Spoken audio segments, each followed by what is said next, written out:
Good evening, everybody. I would like to call this regular meeting of Algona Wilberforce Township to order at 7:05 p.m. Please stay seated for a moment of silent reflection.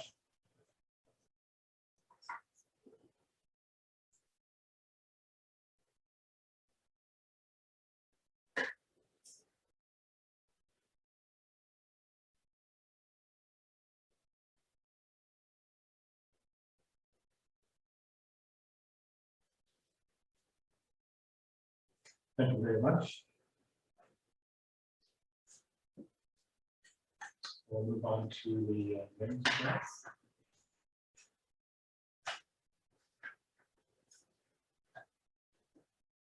As we gather this evening, I would like to acknowledge on behalf of council and our community that we are meeting on the traditional territory of the Algonquin people. We would like to thank the Algonquin people and express our respect and support for their rich history, and we are extremely grateful for their many and continued displays of friendship. We also thank all the generations of people who've taken care of this land for thousands of years.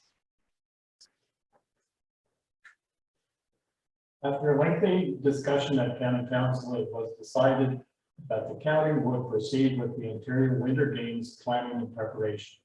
Challenges identified were transportation, busing resources, medical requirements, staffing, and the uncertainty of venue bookings should COVID numbers increase after the Christmas holidays. On Wednesday, October 20th, I attended a Wilkins trail meeting. Trail access work from Groves Road has been completed, which will provide access for the environmental assessment team from Algonquin College. Arrangements are being finalized for the delivery and placement of the observation gazebo. Plans are proceeding for the biathlon in 2022. On Friday, October 22nd, I attended the County City of Pembroke Liaison Committee meeting. Items discussed were long-term care homes, the interior winter games, vacant land development, social housing, community services, Ottawa River waterway funding request from Pontiac County. Monday, October 25th, I attended the Eodp Legion Poppy campaign launch with Mayor Jennifer Murphy. On Wednesday, October 27th, I attended a full day of County Council. I would also like to thank Camp Smitty, the Vulture Caves, and the OVTA for hosting Minister Lisa McLeod, who's the Minister of Heritage, Sport, Tourism, and Culture Industries, for an informal retreat and Renfrew County experience. They also visited the Vulture Museum Fossil Trail. Advertisement for the position of Special Projects Coordinator will be posted in the following week. This concludes my mayor's address for November 2nd, 2021.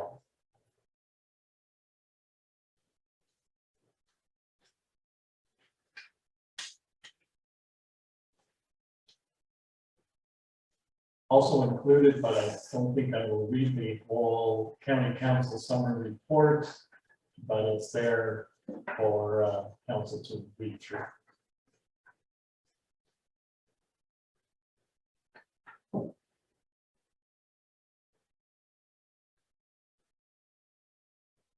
And maybe just to highlight the two of the delegations were, one was from Ms. Janet Houston, President and Chief Executive Office, and David Cox, the Chair of Long-Term Care Development Committee for Deep River District Hospital. And it's in regards to the development of the new 96-bed long-term care facility, the progress report for the next step. So they're about halfway through the process. Their plan is to raise $1 million through their own efforts and within the community. And the when you read the full report, the impact for jobs in Renfrew County will certainly be welcomed for the residents in that community, as well as Petawawa and even probably Pembroke and some of the surrounding areas.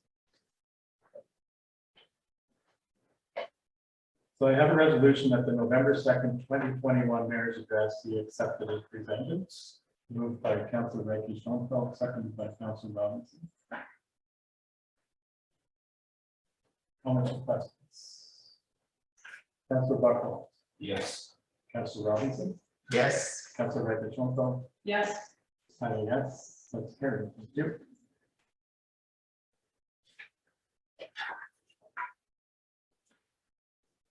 Are there any declarations of pecuniary interest in the general nature thereof?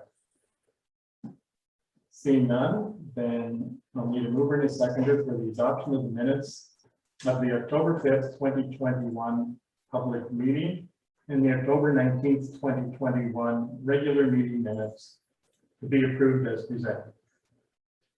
Moved by Councilor Buchwald, seconded by Councilor Reddish-Onko. Any additions, corrections, or omissions? Seeing none, Councilor Buchwald. Yes. Councilor Robinson. Yes. Councilor Reddish-Onko. Yes. And yes, that's carried. Thank you.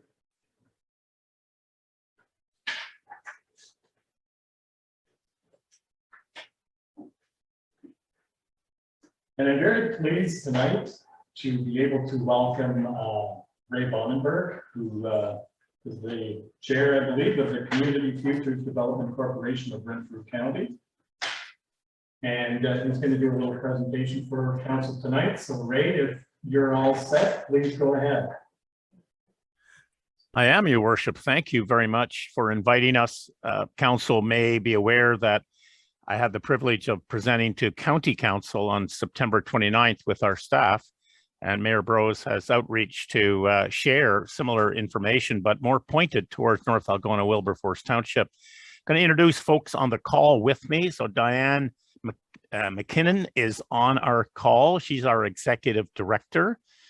Kelly Lemonchik is the Community Development Officer. And Mike Thompson's our Business Development Officer. And we'll explain those roles related to programs as we get through the slide deck. So council should have the slide deck in front of them. I don't know, Kelly, if we're going to put it on the screen. Hi, Ray. I just need permission to share the screen here. Yeah.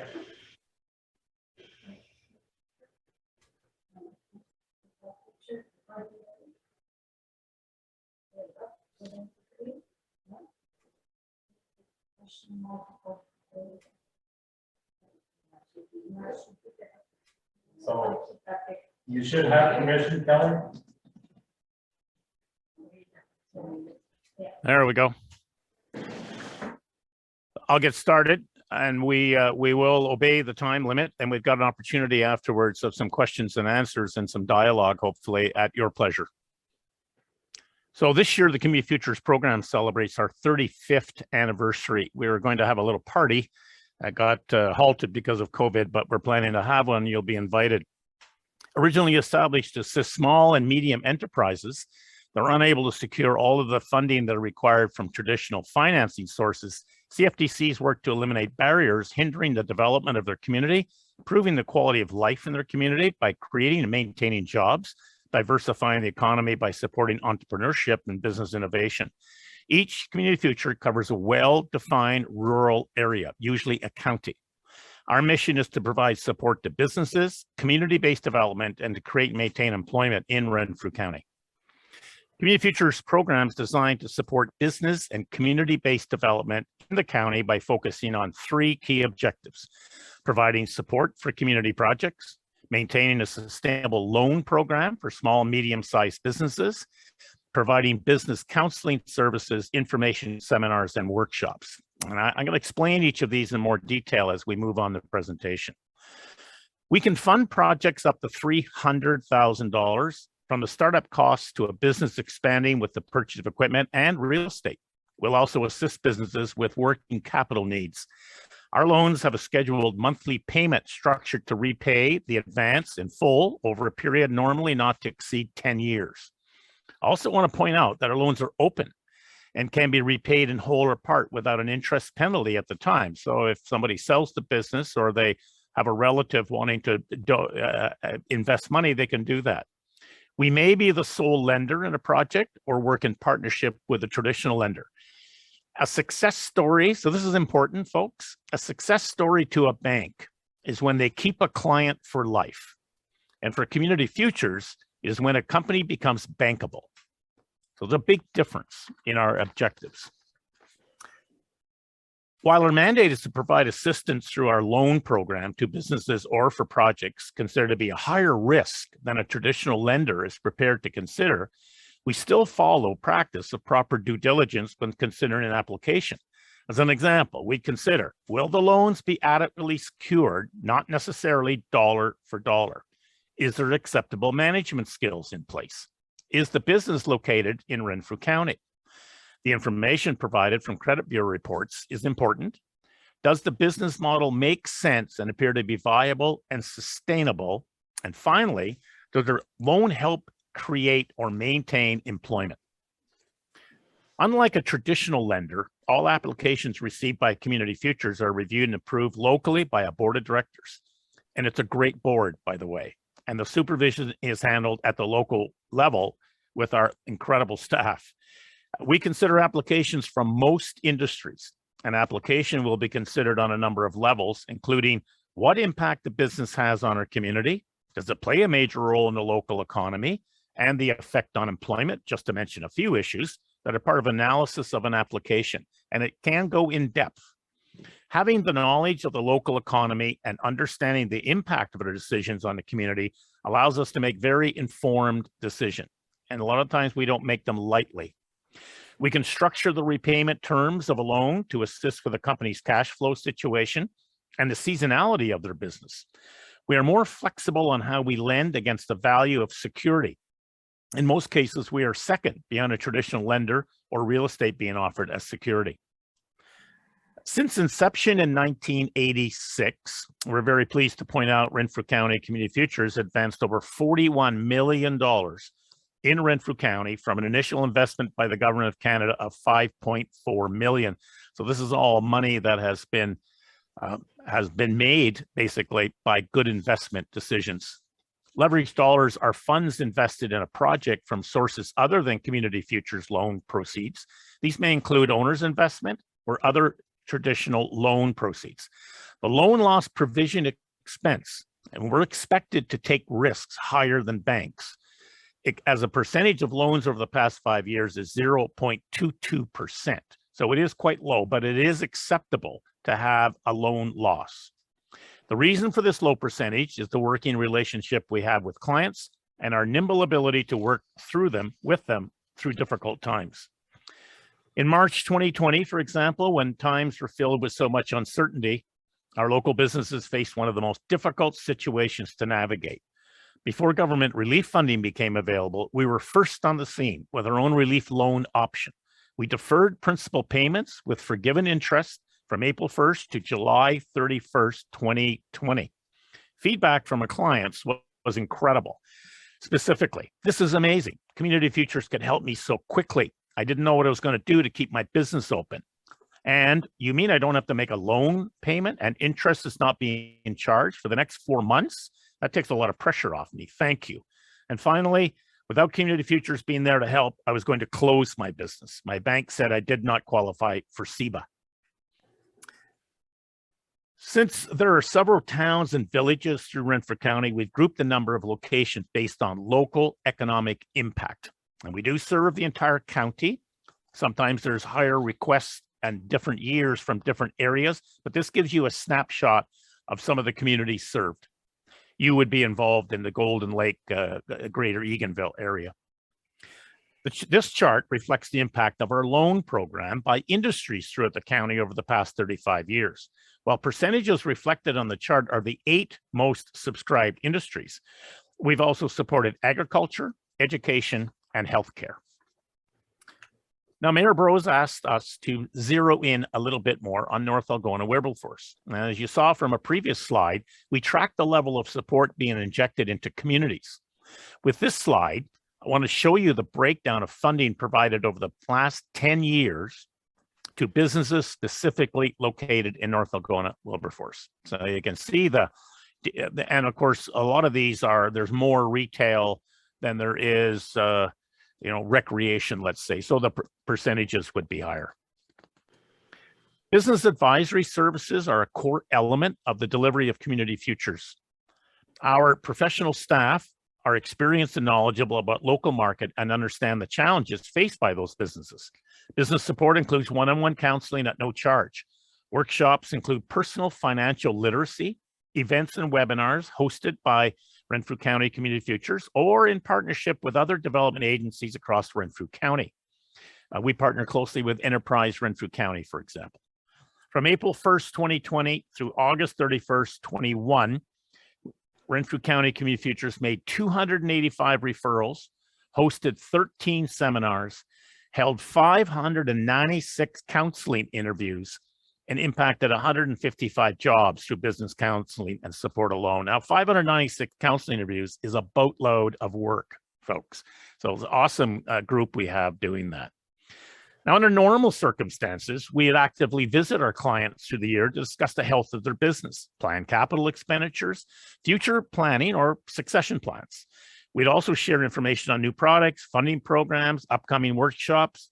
As you know, unfortunately, with COVID-19, we have not physically visited our client's place of business since March 2020. However, in the absence of face-to-face visit, we are actively completing health checks by phone with every client, reassuring our clients Community Futures is here to provide continuing support and assistance during the pandemic and the road to recovery. The feedback from the business around the county have been very positive, sharing success stories, plans of upcoming expansions, and optimism as they see business improving. In the last year, our community economic development supported 12 initiatives, including projects such as Francophone Bonjour campaign, Francophone Job Creation Project, Work Matters, and the Service Concierge by investing $8,000 and leveraging $128,000 funds. A notable CED project over the years was the Ottawa River Heritage Designation Initiative and the Ottawa River Designation Celebration event. Another notable project close to home was Shaw Woods Education Center. On March 31st, 2019, the Eastern Ontario Development Program, EODP, you've probably all heard of it, program sunsetted. It's been a highly successful program, which began in 2004, has assisted countless businesses and organizations across Renfrew County.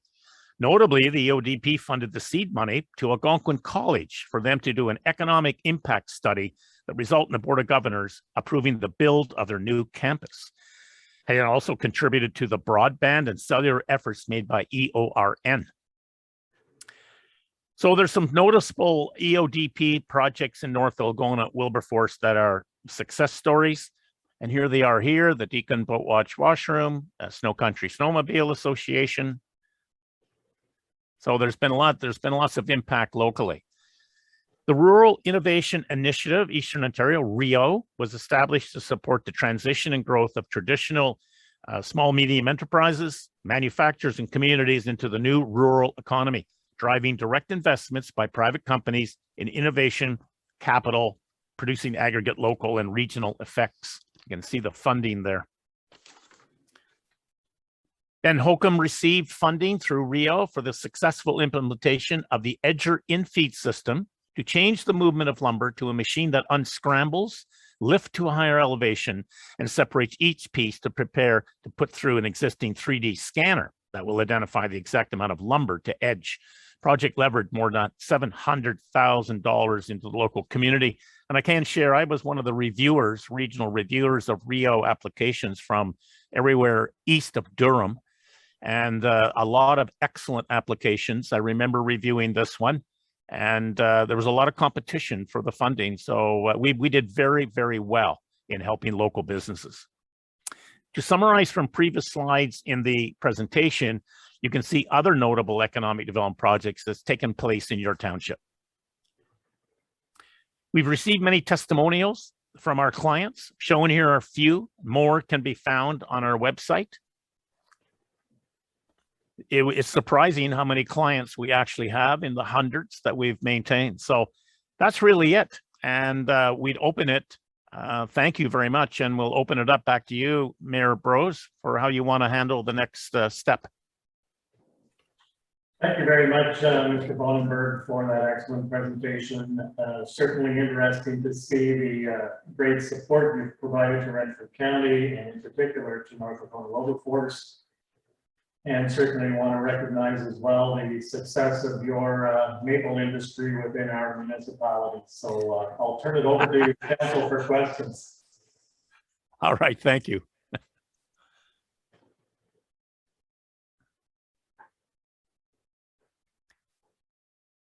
So one of the questions I guess I had was, are you getting more requests for business development funding now that some of the COVID restrictions are easing? Or is it unchanged from the previous 2 years? Let me just start, and I'm going to turn it over to either Kelly, Mike, or Diane to help answer. We, like everyone, we expected a fairly significant hit to businesses when the full realization of what COVID was doing to society became evident. However, it doesn't seem to be as bad as we thought it was going to be. And whether there was other mechanisms, some, as you know, some businesses have done exceptionally well and some have not. So that's the nature of the business that they're in. Some have chosen to close up because they were thinking about closing up in a way, and the uncertainty was causing them angst, and so they did. But as far as where we are now, Diane, maybe you'd like to try and or you'd like to answer that, please. Well, Ray, maybe I'll take that question. Thanks, Mike. Alrighty. Yes, I echo exactly what Ray was saying. During the COVID, we were certainly seeing applications for different reasons. Now that the COVID seems to hopefully be under a level of control, we are starting to get applications for businesses that are looking to start to expand, starting to get their businesses back in a very positive direction. A lot of our business owners, and I just want to compliment them, really showed their ability as managers and owners of business of being able to pivot, to get through the pandemic, and they're now starting to make progress and going forward. So we're seeing applications in a very positive direction. Thank you very much. And maybe just a follow-up to that, because we're certainly seeing an influx of people from some of the larger cities into the more rural communities. Is there an increased interest from some of these people to start businesses within Renfrew County? I'd have to say I have not, as a business development officer, seen applications from new residents, I'll say, or new business opportunities coming to Renfrew County. The ones we have been seeing have been established businesses that have been here for a while. Thank you. Councilor Wright, there's one more. Do you have different application intake dates, or is it ongoing? Our loan program is an ongoing ongoing. There's no intake dates. And do you give workshops on how to write a great application as opposed to just a good application? I'm sorry, I didn't quite hear what your question was.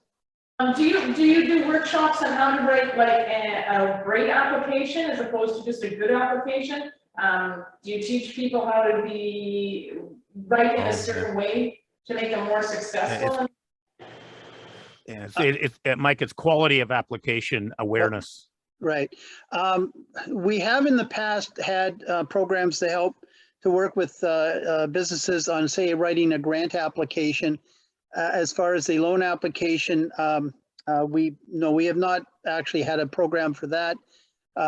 But we have in the past, as I said, worked with businesses in writing a grant application. The business application, ours is an online application.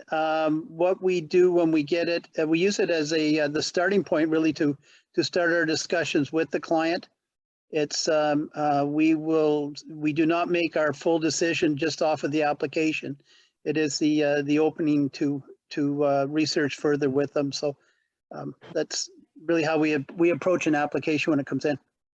So it's a good point, and the process is not a competition. It's we want people to succeed, And we normally have funding available through our loan program that we can take care of this. Sometimes we have to delay it a little bit, and we want to make sure that they are comfortable. And that's where Mike and Kelly come in to help them actually figure out what the proper business approach and some of the thinking and some of the wording that goes into the application. Yeah, I can second that as well. Like Mike said, we've focused on some workshops that go into grant application writing specifically because it's a different process than the loan process. And our approach is a little bit different in that we are more likely to get in touch with the client as opposed to taking that initial application for what it's worth, which is why we focus more on the grant application writing than the loan application writing. And it's more to gear towards grants that are potentially offered through other venues like the Ministry of Ontario, any of the ministries that put out applications, or the federal government applications, versus ours where we still, if we have any funding locally, we still kind of are more likely to talk to the client and get to know them a little bit more before we make that final decision. Good, thank you, Kelly. Just one question. How do you get your name out there? Because quite often I'll have clients asking questions and they're not sure, where to go or who to connect with.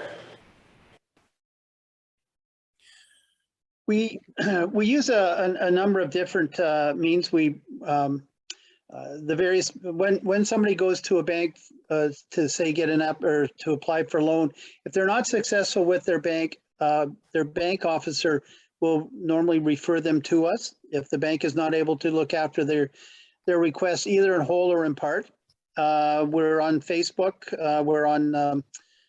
We have our website. Enterprise Renfrew County, who we work with very closely, will be referring clients to us. A number of the accountants will refer people to us. And to contact us, really, you can do it through on our website. It would give them the information as to how to get a hold of us by either our email addresses or by phone number. That's normally how we are approached. I can jump in there a little bit too, Mike. We do get our name out there through, like Mike was saying, the banks and social media, advertising, that kind of thing. But we do find that more often than not, people hear about us, but they don't really see us until they really need us. So it's not that we're not out there, but sometimes we're not as seen as we should be. And at times, some people are intimidated, thinking that, we're going to give them a ticket number and not respond to them in 6 months and check the website and all this type of stuff. We take a much more personal approach and a more proactive approach with them. It's they like it, they appreciate it. It makes them more comfortable, and there's good dialogue to determine whether they actually want to make the next step to apply and use that funding for the expansion or the improvement that they want to do. One of the things that we were asking about our application, and to follow up on what Ray was mentioning, our first contact with the client is that hopefully we try to determine what it is they're looking for. Will it fit our program, and encourage them to make their application if it looks like it could be a fit. And we do explain to them that everything is done at a local level, that they're not just talking to somebody on a phone that's located somewhere that is not very familiar with the local environment. So we do try to, as we said, when we make our first contact, we try to encourage the continuation of the conversations. And Mike is out there. Used to be before COVID, and I hope that'll continue, that he would get out to the businesses and really take a look at what they were talking about and make them comfortable, so they're not sitting in some office somewhere. Right. And one of the main sources, and I apologize I didn't mention it, is really word of mouth from our existing clients. Yeah, correct. Yeah. Well, thank you very much. I'm not seeing any further questions, but certainly, once again, appreciate the time you've all taken tonight to enlighten us on the services that are provided and the opportunities for people looking to maybe start or expand a business that you're available to help. You're very welcome. Thank you so much for asking us. We appreciate these opportunities of getting the message out. Helps us greatly. Thank you. Have a good evening. Thank you. Thank you.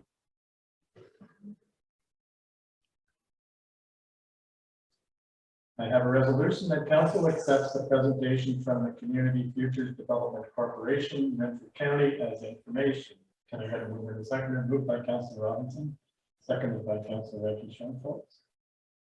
Any further comments or questions? Seeing none, Councilor Buchwald, Yes. Councilor Robinson, Yes. Councilor Schoenfeld, Yes. and yes, that's carried. Thank you.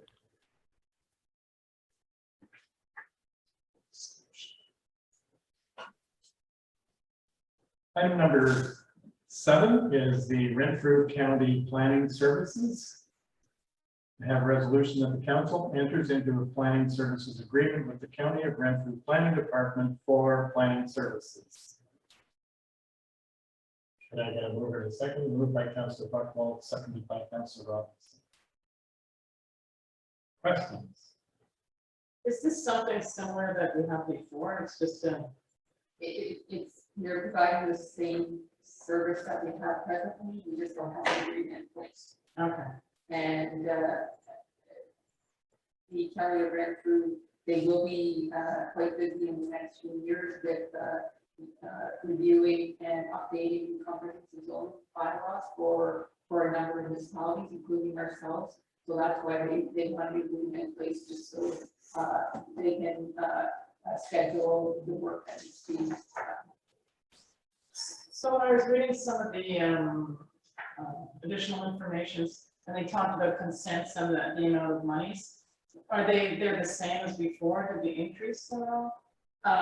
Like for the consent fee of $1,100 for a new lot created is hereby established. So that's the present fee, That's a present fee. So none of this is changing the fees. It's just, not at this point. okay, thanks. Do we have to put a request in when they want to, when we want to be on the timetable for a review of our? We will be in conversation with them. Part of the municipal modernization fund grants that we just applied for last month. One of the items is updating our comprehensive zoning bylaws. So Well, that's good news. Because I know there's a couple of the municipalities that have already jumped on board to try and get the service this well in 2022. So I think, did they indicate they could do 3 municipalities in a year? yes, there's a set number that they can do in a year. So in conjunction with this agreement, the planning department will be reaching out to municipalities for that type of conversation, yes.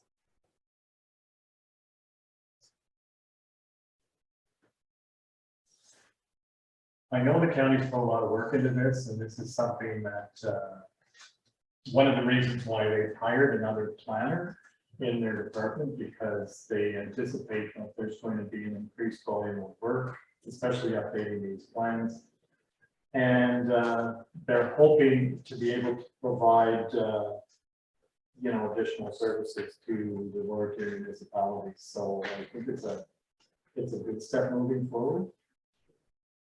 I know it's also being the plan for the warden and the CAO to meet with the lower tier municipalities. They've already met with a number of them.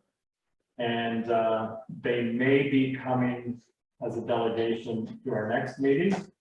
If that's not possible on the schedule, then it would be January. So we look forward, and that will be the warden, the CAO, the director of planning, and the director of human resources. So, yes. And the objective is just to give a full overview. That's right. just to explain some of the services that are currently available and some of the services that they would like to get some feedback on, whether it would be of value to the lower tier moving forward. Yes. Councillor. And that is that conforming with some of the changes in the official plan amendments? This Or is, is there a correlation, I guess? Is the question. there's a relation. This is more a result of the service review Mhm. and how the county could provide more outreach services to the lower tiers. Mhm. So the follow-up then was to have that in-person meeting with the councils and get some more feedback. So, yes, And we have tentatively scheduled for the next council meeting. well, that's good.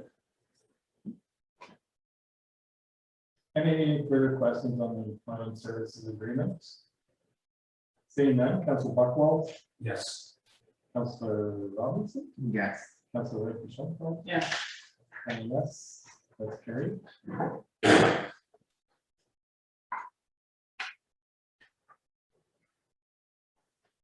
Item 7.2 is the Volunteer Union Public Library report.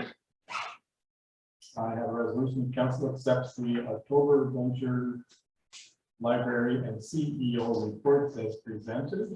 Could I get a move in a second? Moved by Councillor Rick, seconded by Councillor Buckwald. Questions? Councillor Rick. Did they make a lot of money from the online auction? Yeah. It was actually very well received, and the reason why originally we were told we're not going to bother doing it, but the interest in the whole process, and it was not a lot of work to get it done. And just the bingo being terminated, it's just hard to get workers, it's COVID, it's. No, I think the bingo being terminated has been an ongoing bit of conflict. Wider rules, funding, how we're getting the funding, which is primarily municipal. So it was just on the cards were played a long time ago, and the decision was just the right time to do it. Thank you. One of the other issues was the Friends of the Library is going to take over the bingo. Are they still an active group? No. I think with the result of COVID, there are interests, but a lot of people do not really want to get involved strongly because they're not sure where everything is when it comes to COVID. So we are keeping it at a placeholder for to see whether or not after everything dies down, whether we continue with it. But they're certainly looking at other ways to garner funding, the community involvement and things like that, because it's a lot of money to be short on. Yeah, it is. How did or is that happening this week? The event that B was planning to put on. It's this week. It's this week. Yeah. So you mean the living history? Yes. Yes. Yeah, it was the end of the month this week. So, and that one was basically, that was another one that we still had to limit it because of COVID. We couldn't have as many people as we would have wanted to.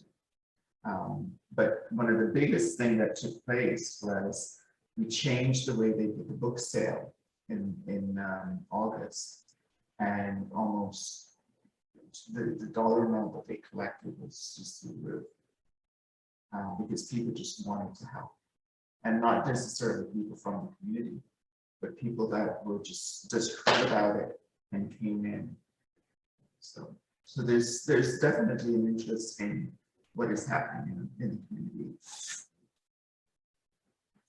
And hopefully next year they'll be able to do the Authors Festival again. Because that was very well attended. Exactly.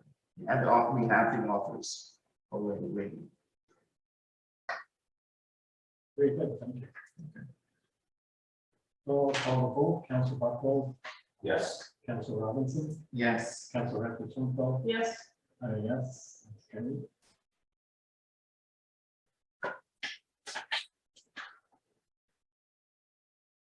Item 7.3 is the AllNet Agenda Manager. I have a resolution that council accepts the report as presented and directs staff to bring a report to council in 2022 to amend the procedural bylaw in order to change the resolution method of council meetings to adopt the AllNet Agenda Manager resolution component. Can I get a move in second? Moved by Councilor Buckwald, seconded by Councilor Robinson. Questions, comments?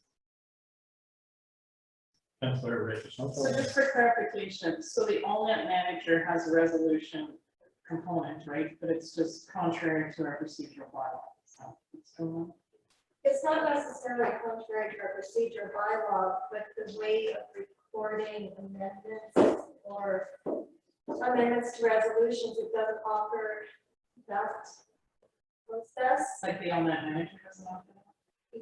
Yeah, like, remember last week when you mentioned that the talk about the amendment to the resolution was under the wrong heading? As I'm doing the minutes, it was put in a post note above the resolution, but when it was converted to Word, it looked like it belonged to the item above it, so it was out of place. We can only put one motion per item on this program. So if we amended our procedural bylaw to have the discussion before the motion was a first and seconder, then that would get rid of that problem, and we could do it all in one, plus we could do all the numbering, because as it is now, we do our numbering ahead, and then if there's an amendment made or another resolution added, it moves all the numbers out of order, and we have to physically go in and change them. Is it something you could contact the company with and put a ticket in? I know there's sometimes different software packages. The developer never foresees some of that stuff, so you contact the developer and then they make a fix for We it. definitely could. Like, I mean, that It's an might, option we can look at. It might take them a couple weeks to get back to us. And, I just know at school they went to a totally different system, right, and it's had many problems. So the secretary is constantly putting in a ticket and then they do fix it, to the way it works. I just thought that would be it. Yes, Councilor Buckwald first, and then Councilor Robinson. So just a question for staff. So will there still be a draft resolution in the agenda package in advance? Well, it's not an agenda package. It goes to the mayor. We will still do that, but you'll be able to read it up on the screen as you see now. And you can make all your amendments as it's up there. Michelle can change it. Then you can, you have your discussion, then change your amendment to suit your discussion.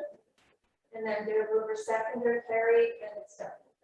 So basically, it just means that we don't have to do friendly amendments That's once it's read. So basically, it's the way we should do it. Like previously last year, we would discuss the matter first and then develop the resolution. Yes. Okay, Resolution should be developed at the discussion. thank you. Councilor Robinson. I was going to just make the suggestion that that's part of the report when you come back, when it comes back.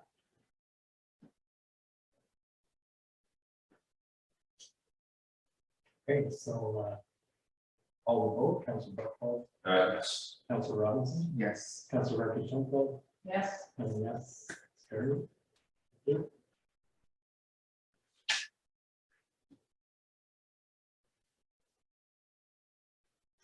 Item 7.4 is the fire department.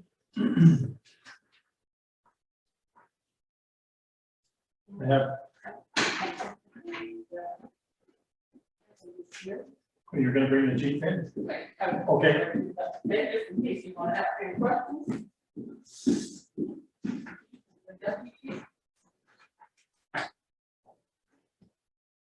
Let's get. Well, my phone didn't make a lot of noise, did it? We'll call.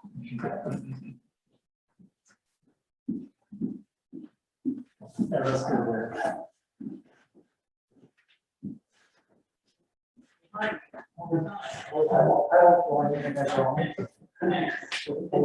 Don't be talking about that.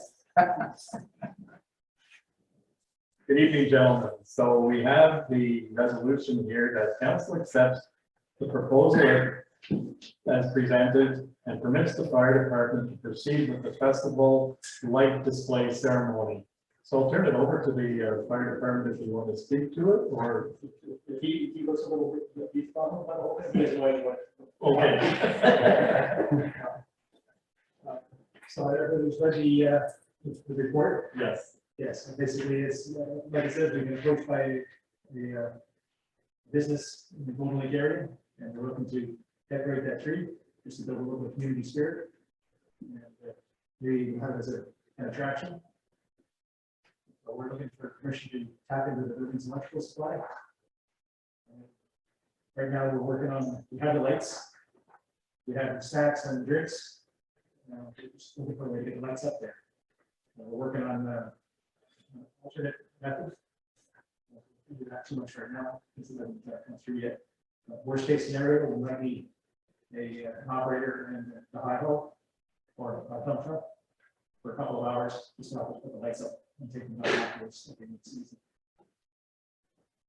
So the municipalities outlay will be fairly insignificant.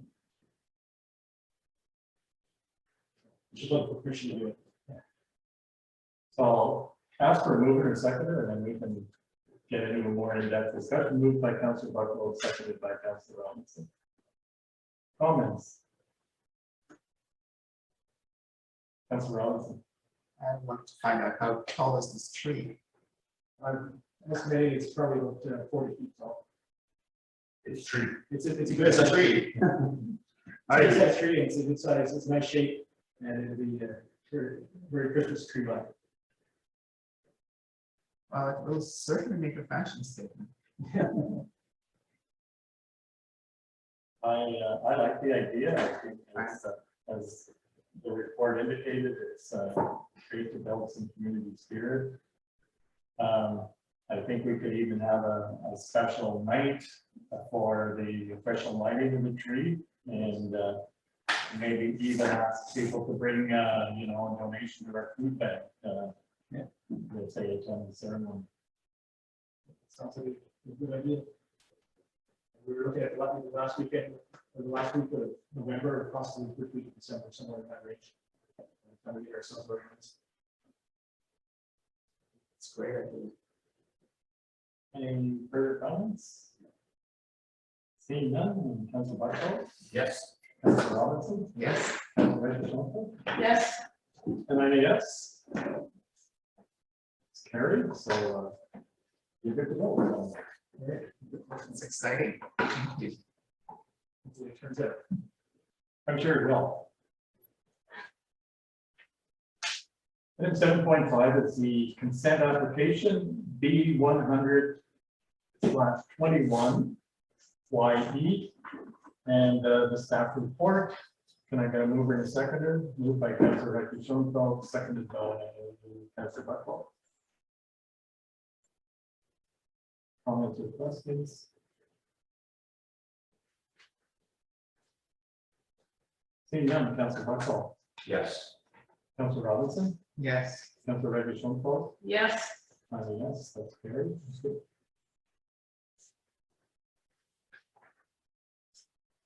And 7.6 is the Community Safety and Wellbeing Committee. We have a resolution that council accepts the Community Safety and Wellbeing Committee report as presented. Could I get a mover and a second? Moved by Councillor Bucklow, seconded by Councillor Robinson. Questions or comments?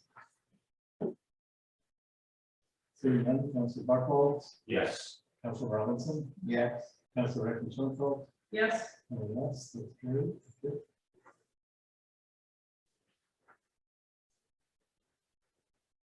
So item 9.1 is the non-action items. We have a resolution. The council accepts correspondence items 9.1.1 to 9.1.7.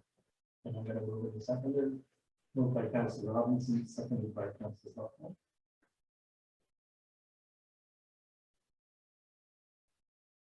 Comments? Councillor Reddish-Lawson. just in the one letter to Anne, you know, we could say that we're always looking for energy efficient lights and those kind of things. And I just thought as another thing, because I mean, there's a lot of talk now about the plastic water bottles. I don't know, down the line, if we could like just get like a big Culligan, you know, and we could put our own cup or something. There used to be a color in here. Well, we actually, yeah. And maybe that's what we could do more, is just bring our own cups. This is a way to show that we are trying to reduce, because I know other businesses and associations are doing stuff like that too. There you go.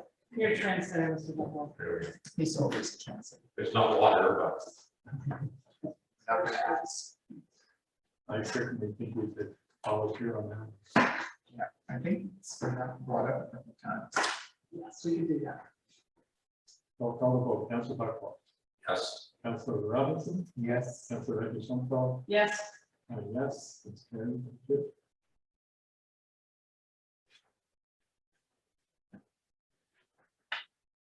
Item number 9.2.1 is the MyFM Remembrance Day.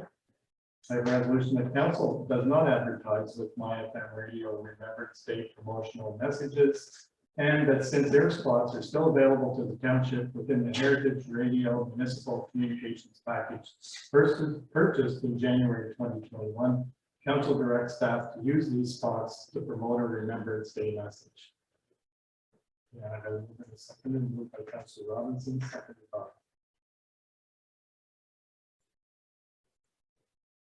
seconded. Director Johnson. Thank you. Comments? Yes, Councillor Buckle. how many spots do we have left on the, because at our last meeting, we decided to use some of the spots as well. For Christmas. There's more than Well, Any other questions? Seeing none, Councillor Buckle, yes, Councillor Robinson, Yes. Councillor Reddy-Sundall. yes, Yes, it's carried. Thank you.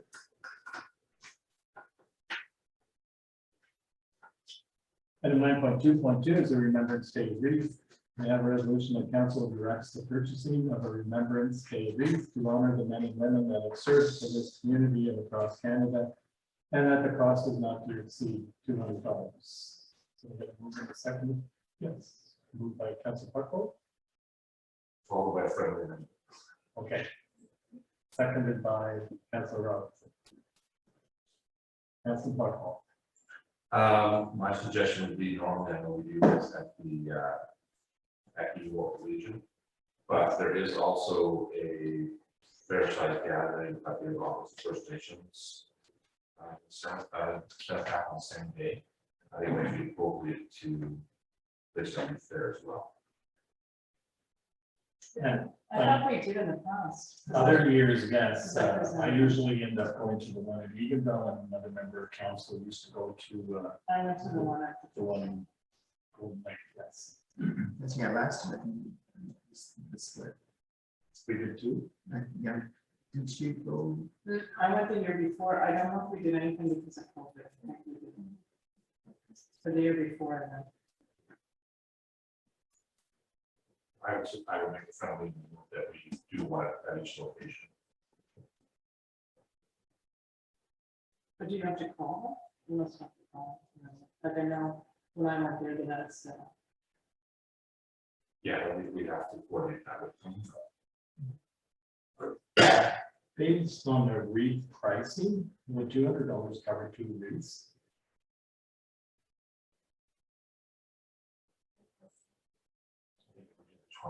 Twenty inch or number 20 weeks. 220s. Yeah. We can do that. 707.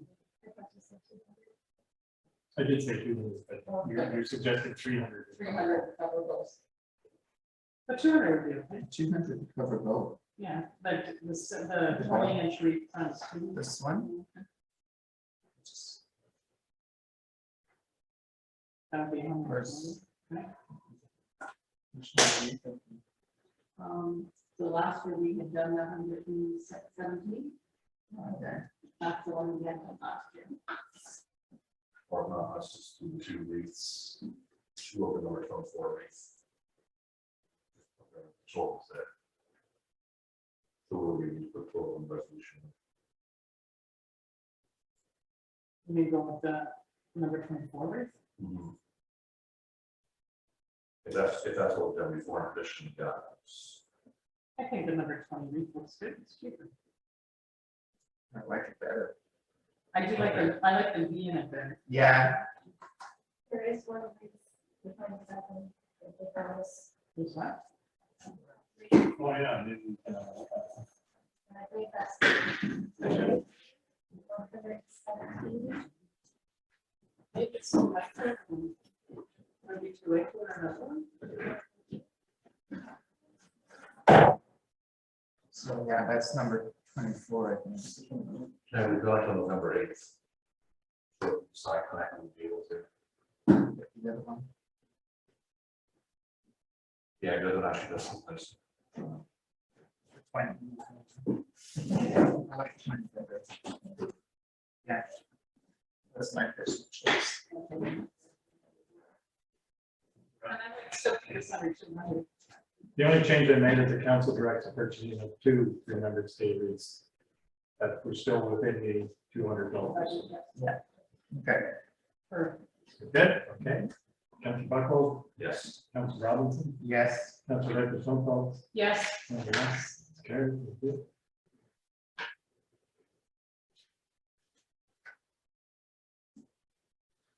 10.9.2.3 is the Sharing Place Food Bank Christmas Drive. We have a resolution that the township donates $300 to the Sharing Place Food Bank in Golden Lake to be used towards 2021 Christmas Drive.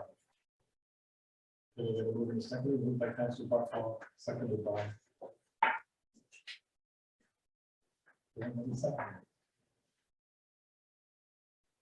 Seconded by Councilor Robinson. Comments, questions? Yes, Councilor Robinson. Is this something that we normally do? I believe we did do this last year. Last year, that's the first thing.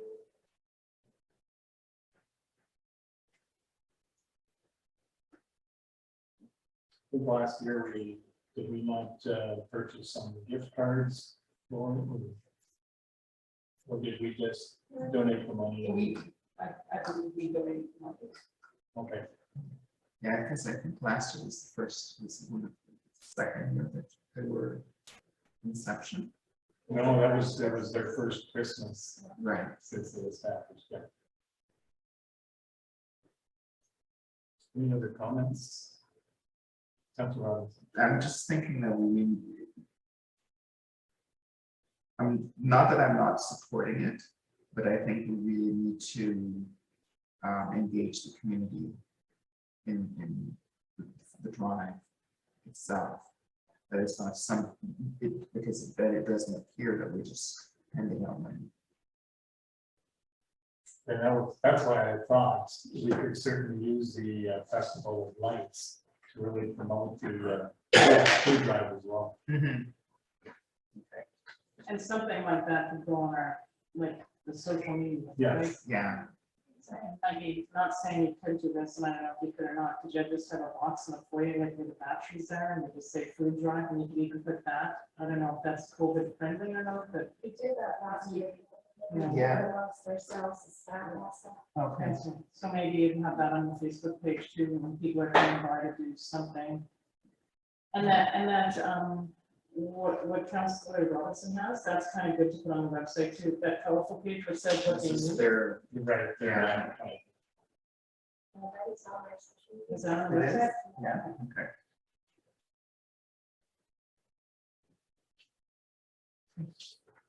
Okay, so call the vote, Councilor Bucknell, Yes. Councilor Robinson, Yes. Councilor Rickenson. Yes, Yes, it's carried. Thank you.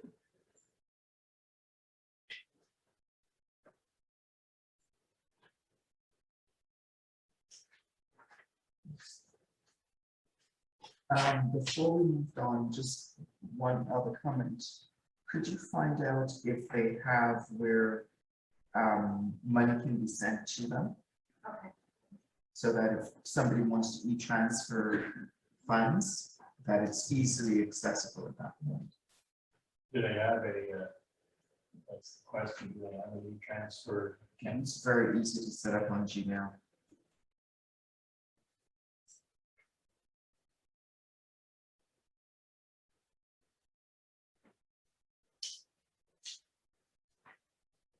So then we get to number 10, which is bylaws. I have a resolution now, therefore, the Council of North Algona Wilberforce enact the following bylaws.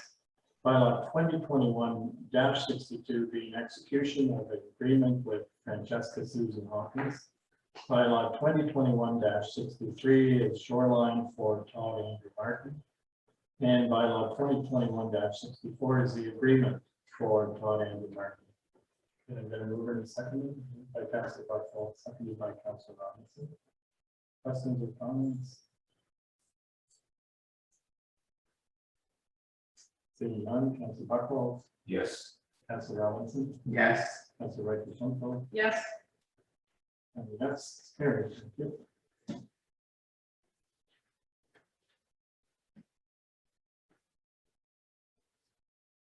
I have the resolution. This is 14.1, the fire department truck replacement.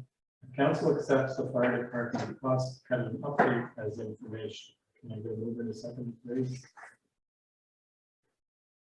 Moved by Councilor Buckwald, seconded by Councilor Robinson. Comments, no questions? Councilor Wright-Bishontfeld. so I'd like to thank them for doing the detailed report. That was very helpful. But the next step, so now it happens. Like, where we would go from here? Well, I guess it's up to council to make a decision if you want to move forward with the cost cutting measure or stay with the original. Oh.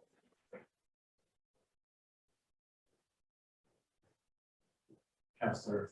I'll comment because I have perspective from both sides. It's money well spent to have that proper pump on it.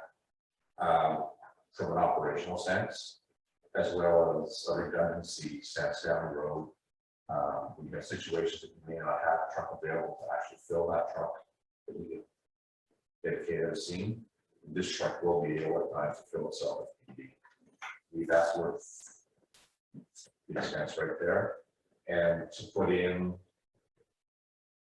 to give the phrase, a Mickey Mouse pump on that, at some point in time, somebody in the future is going to be regretting that decision.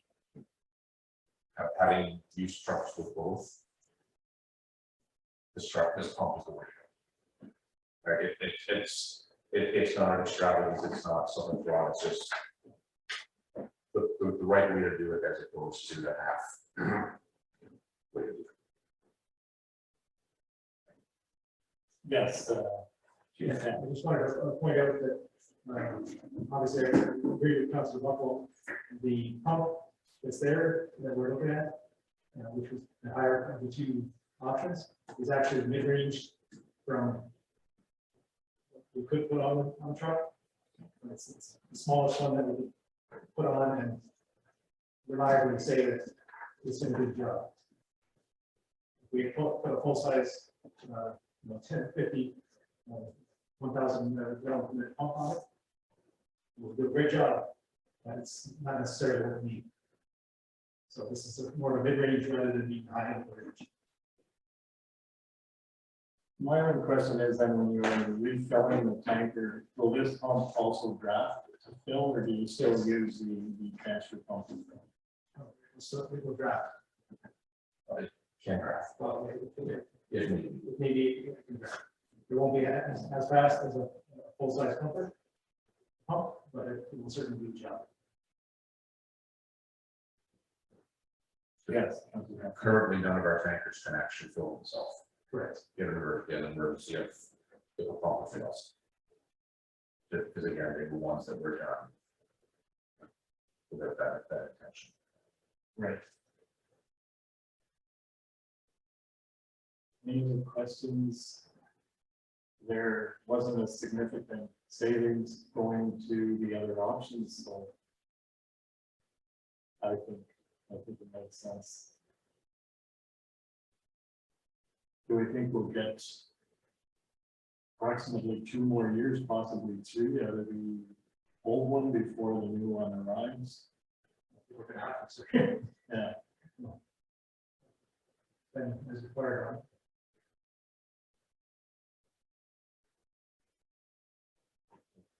Yes, Councilor Buckland. I'm just trying to think how we worded our last resolution. Did we word that to be able for the department to be able to proceed? Or will just a resolution to bring back more information? For the previous.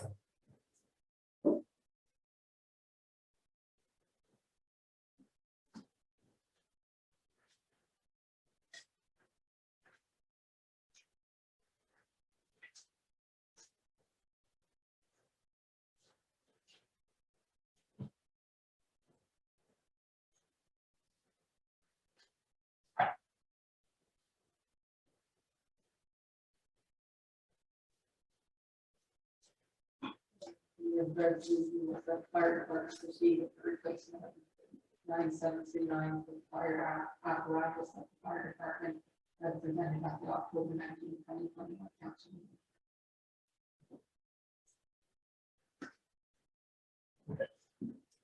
Council's okay with that?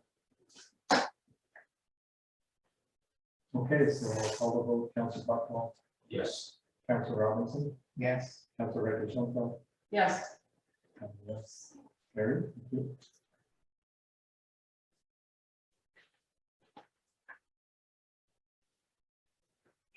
Item 14.2 is the COVID-19 vaccination policy.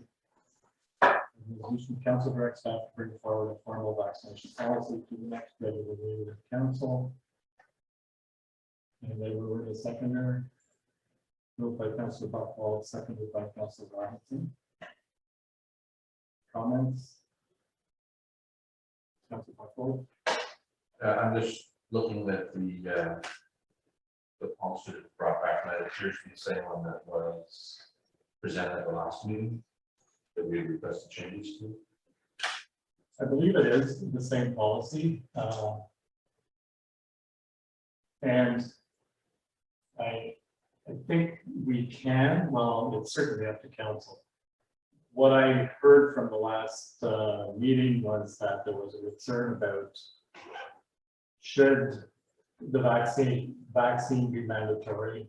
Should people have to submit proof of the vaccine? Who would pay for the vaccine? And should it be applied the same with every employee? So I think as a council, we can certainly make a decision to cover the cost of the vaccine. the rapid test. The rapid test, sorry, yes. And as far as the policy that the county passed at the county council, that one does not force anybody to get the vaccine, doesn't force anybody to submit their proof of vaccination, and it doesn't force anybody to do the rapid testing. However, failure to do any of those measures then would put you into a time off or leave without pay, because the corporation would not be able to ensure the safety of the other workers without some of those safeguards in place.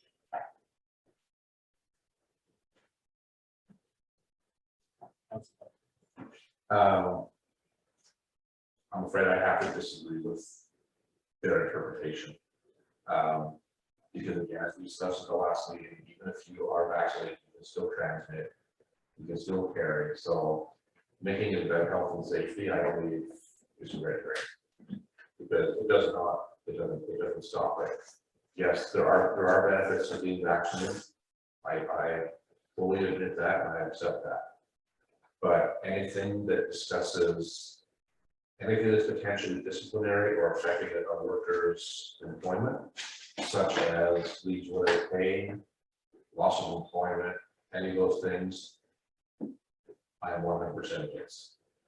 I feel as a responsible employer, yes, we should be encouraging our workers, not forcing them, or putting them in a position where they have to decide between their body and their paycheck. That's a record. When I did read over the corporate policies and procedures, there has been something added, and it was bolded in yellow.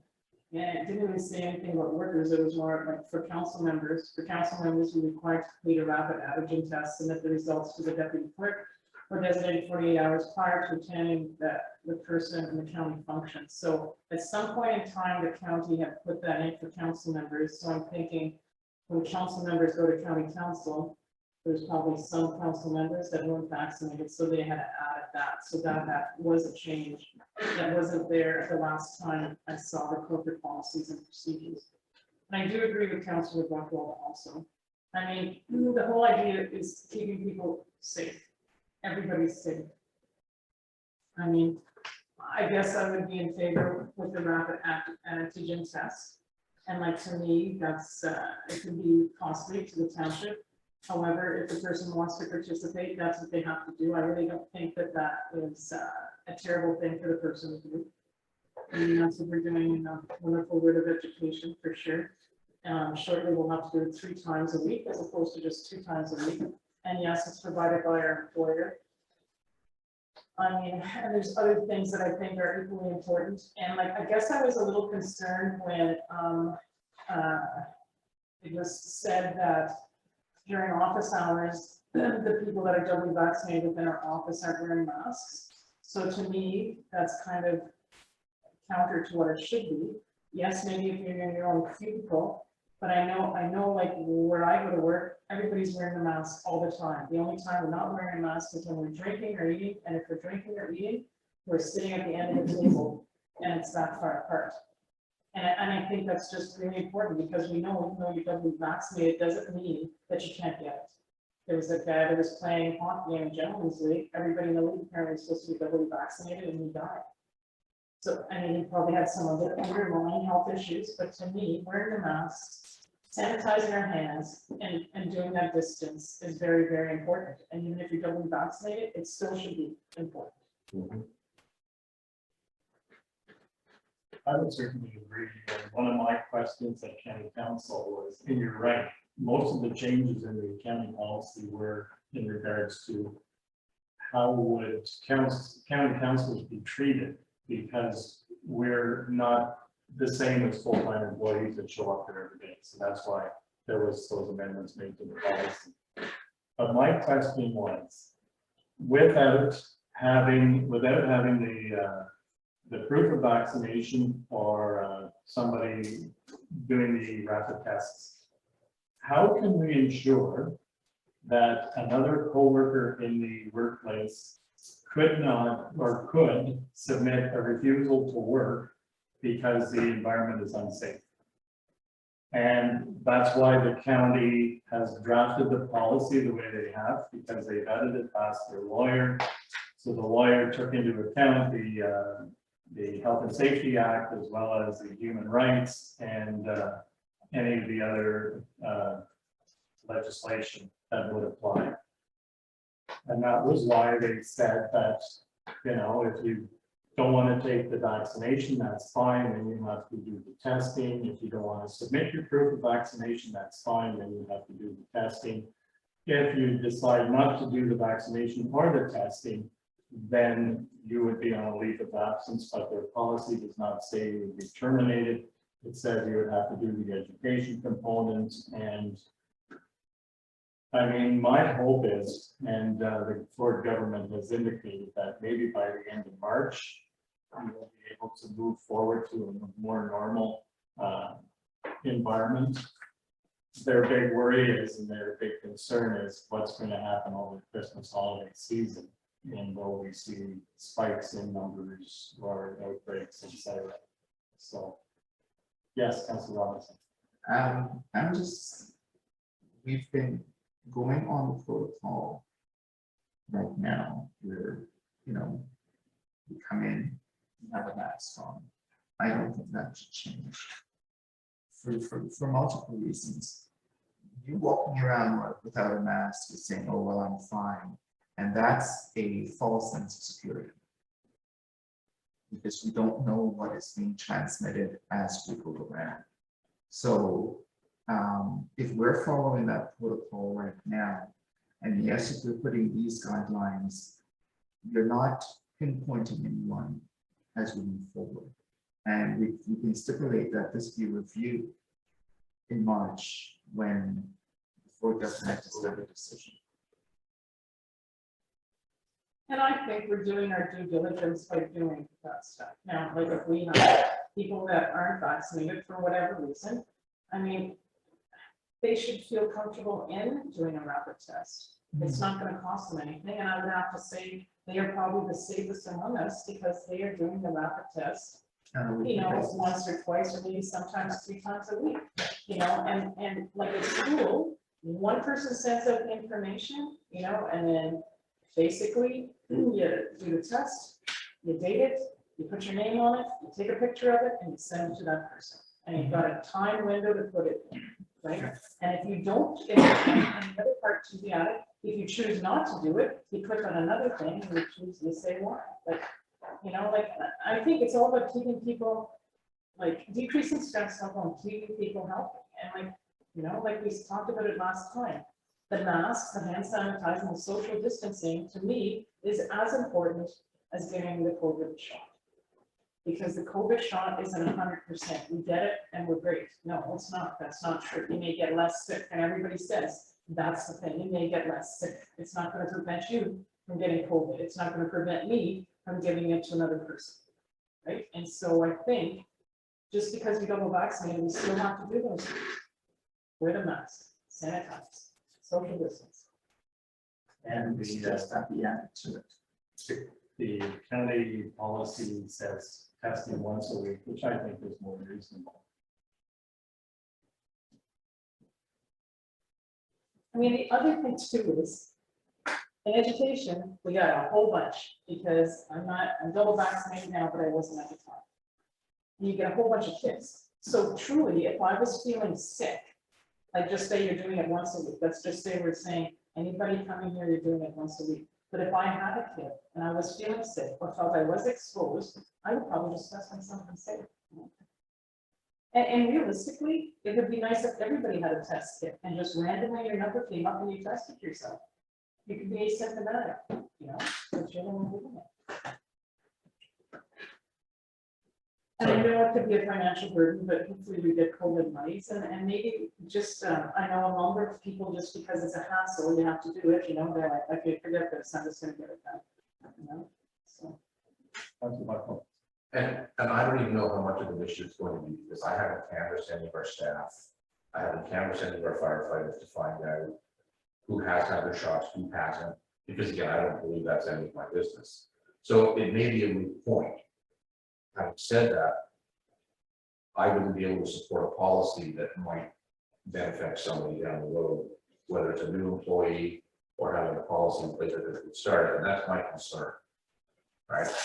As far as the work refusal goes, as a former certified health and safety rep, I wouldn't want to be trying to make that argument with the MOL that this was unsafe for someone to have their shot. Because I've seen a lot worse things at the MOL than you know to. But yeah, from my perspective, protection comes from your basic infection control practices. So your masks, right? Face shield if you're going to be exposed to aerosol generating procedures, hand washing, right? Dividers, social distancing, all those things. A vaccine policy without those is a waste. It's nothing more than an opportunity for misuse. Right, so from my perspective, anything that we were to pass would have to include those things and not have any reference to discipline, loss of wages, or mandatory medical treatment of any type. That's the right response. And I would have to say, like, let's just say March would be the end date. You know, somebody's going to declare the pandemic over. Like, look at how far we've come, right? By using these measures, and how many people do we know that have got COVID in our workplace? So it shows me that those things are very, very, very effective. So I mean, why do we want to do something in theory in another like 8 months or 6 months could be over, right? So we just stressed a whole bunch of people out, and there will be some people that will leave and say, I'm not getting it, I'm quitting a job. And they'll go to some independent place and then find a job. And then we're like trying to find workers again. Because I think what you're doing is good. Well, that certainly would be somebody's personal choice. I mean, without the vaccine, we know where the numbers of deaths were before the vaccines. I think for me, again, it's not about arguing benefits of the vaccine pros or cons. It's more about, are we doing everything reasonable to protect the workers? And I know from conversations with our CAO, there is one member of our staff who is immune compromised. And I think if I were in that position, I would feel more comfortable knowing that the employer is taking some steps, either through improve the vaccine or the rapid testing, to improve my comfort level coming to the workplace. What we're saying is that that's not the only thing that needs to be done, because if somebody is immune compromised, which, you know, depending on your medical situation, the other protocols are as important. That means that you have to follow those guidelines that were laid out during COVID. Those should still be included in the policy. That's all I'm saying. And if someone has an issue, or, you know, the personal choices, then put within it that you're going to be doing the rapid testing, you know, and divulging it only to the person that's required. And I would also say, if you felt like the N95 masks do provide another layer of protection, they do say these are very good, the medical ones, not the homemade ones, right? So then maybe if you felt you needed the N95 masks because they provide another level of protection, maybe we buy a box of those. So if I'm immune compromised, there's one teacher at school that wears 2 masks because she's had cancer and she'll wear 2. And when I was on the airplane, there was quite a few people that did that for that reason. Councilor Buckle. Just a couple things on that, and I have no comment.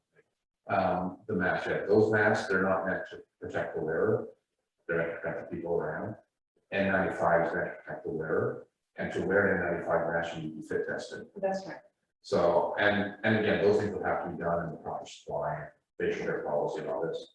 But as far as if we have an employee who is immunocompromised, then that employee should speak to their supervisor about reasonable workplace accommodations for them.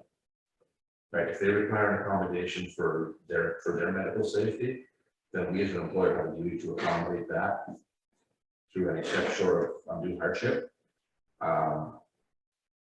Undue hardship is, you can't make somebody else do something for someone else's protection, right? The accommodation has to be for that employee without affecting everyone else in the workplace.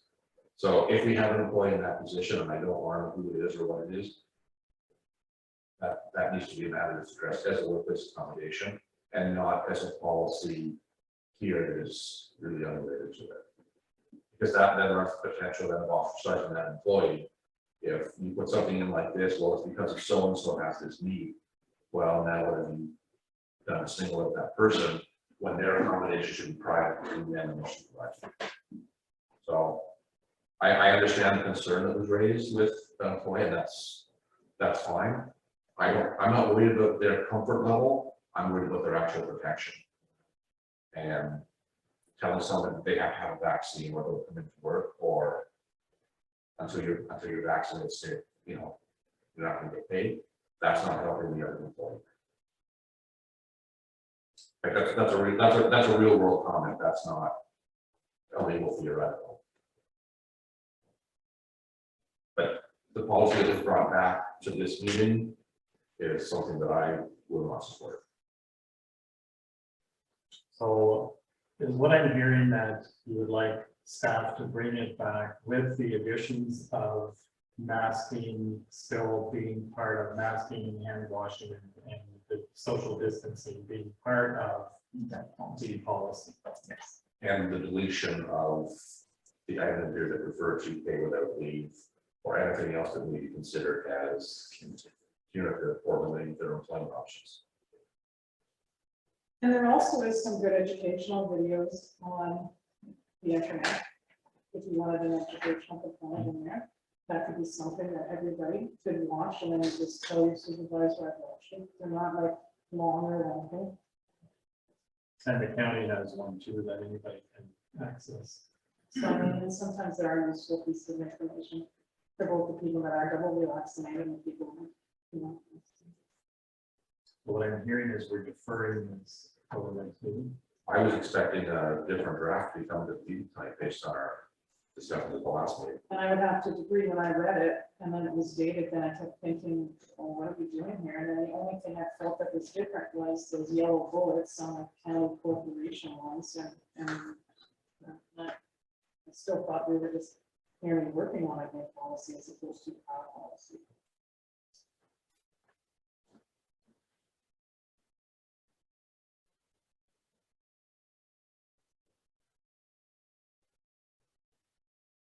Well, I guess the resolution covered it. It says council directs staff to bring forward a formal vaccination policy to the next regular meeting of council.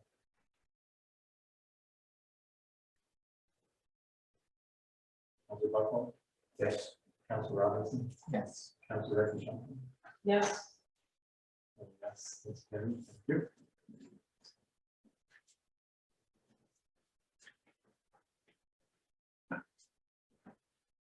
Any matters of urgency? Oh, sorry. Something.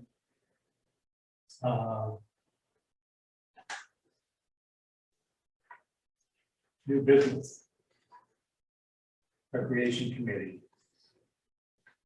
Something I would like to do is plan a Recreation Committee meeting so that we can maybe talk about some ideas going forward in the new year.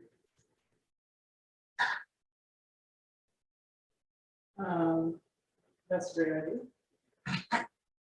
But should we wait till we have a vaccination policy? That's what I'm just thinking, because we're gonna have. Yeah, Well, this wouldn't come back till the next meeting as well. This, I just wanted it on new business to talk about recreation. So. that's a great idea, because people on the committee have been asking, meeting and stuff, and or maybe it's just something where, I mean, Christmas is coming, maybe it's something we see in January. Well, there's social distancing things that can be done outside. Mind you, the problem is, it's getting cold, So you know. that's what jackets are for. But I mean, some of the stuff that, like the property owners did with those virtual things and stuff like that, some of that stuff is good. I mean, it's nicer when you can have a big meeting outside and you're not. You know, like we could plan something for December the 16th and the weather looks good, but then it turns into some kind of winter stuff. You know, when it's summertime, it's, you know, but Well, last year we did the lights, was it the light competition? I mean, you still have a committee meeting, and then you just have to keep the members there and you brainstorm and stuff like that. Yeah. And the one thing is, just before COVID struck, we did invite 2 new people into the, recreation committee, Yes. and then COVID struck, so they were formally here. Who knows if they're even living there? This thing is the first time that we can also do it. Another thing, if it's bigger. For sure. Yeah. Or if your committee is small enough to fit in behind all of our cones of silence. It'd be out there, but if not, Mhm. again, Golden Lake has more room. Mhm. It's just sort of getting the dialogue going. Yeah.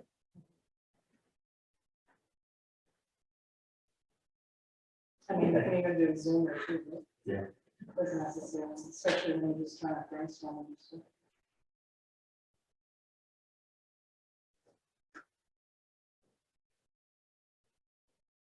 So the next regular council meeting will be November 16th, 2021 at 7 p.m.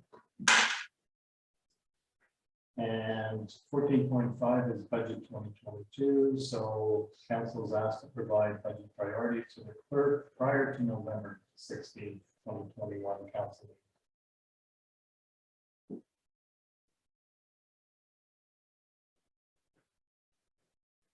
And that brings us to item number 15, which is our closed session. So have a resolution of council go into closed session at 8:34 p.m. for 3 personal matters about an identifiable individual, including municipal or local board employees. Can I get a mover and a second, please? Moved by Councilor Ricky Schoenfeld, seconded by Councilor Buckwell. Councilor Buckwell, Yes. Councilor Robinson, Yes. Councilor Ricky Schoenfeld. Yes. Yes, that's carried. Thank you.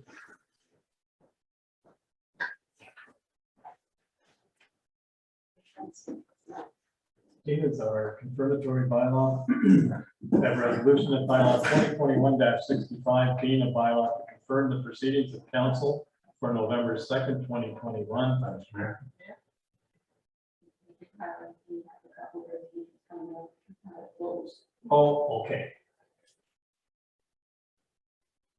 Sorry.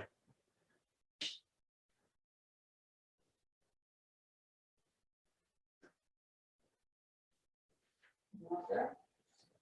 I don't have them yet.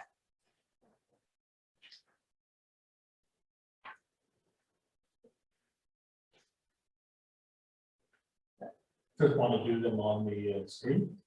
Yes, we can do that. Okay.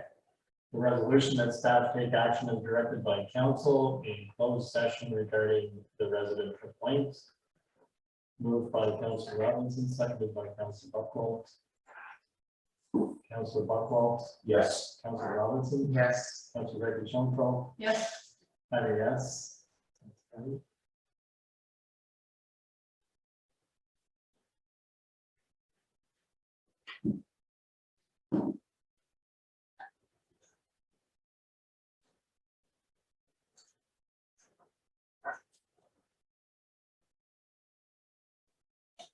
Resolution of staff take action as directed by council in regard to the recommendations of the communications committee. I'm going to move in a second, moved by Councilor Buckwell, seconded by Councilor Robinson. Councilor Buckwell. Councilor Robinson. Yes. Councilor Ricky Schoenfeld. Yes. And a yes, that's carried.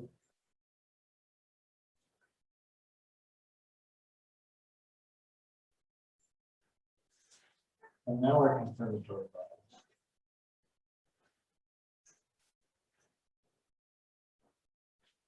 I have a resolution of bylaw 2021-65 being a bylaw to confirm the proceedings of council for November 2nd, 2021. Is read a first and second time, the second day of November 2021.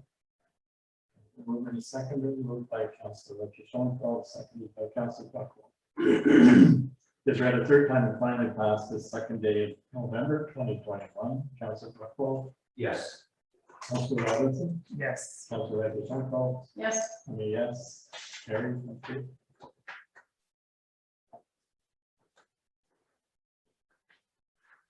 Item number 18, I have a resolution that this regular meeting of council adjourns at 8:55 p.m. I'm going to move in a second, moved by Councilor Buckwell, seconded by Councilor Schoenfeld, Councilor Buckwell, Yes. Councilor Robinson, Yes. Councilor Schoenfeld, Yes. and a yes. Okay. Thank you all very much.